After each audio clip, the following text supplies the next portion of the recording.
Jelly beauty হল এমন এক ধরনের প্রসাধনী যার টেক্সচার জেলির মতো নরম ও নমনীয়।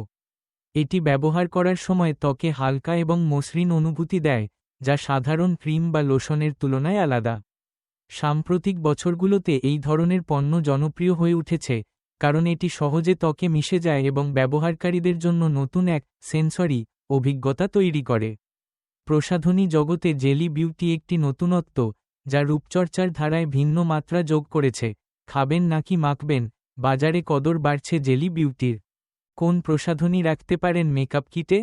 জেলি বিউটি নিছক একটি মেকআপ প্রসাধনী নয়, এটিকে রূপসজ্জার জগতের এক নতুন সেন্সরি ল্যাঙ্গুয়েজ বলা যেতে পারে।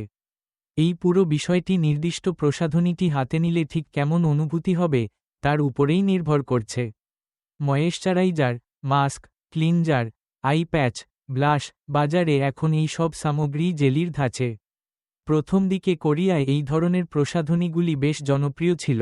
তারপরেই ধীরে ধীরে বিশ্বের বিভিন্ন প্রান্তে এই ধরনের প্রসাধনীর ব্যবহার বেড়েছে। জেলি স্কিনকেয়ার এত জনপ্রিয় হয়ে উঠেছে কারণ এটির ব্যবহার বেশ মজাদার, প্রয়োগ করা সহজ এবং ব্যবহারের পর ঝকঝকে দেখায়।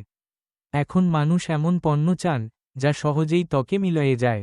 জেলি বেসড প্রসাধনী তৈরির ক্ষেত্রে তাই হাইড্রেশনকে সবচেয়ে বেশি গুরুত্ব দেওয়া হয়।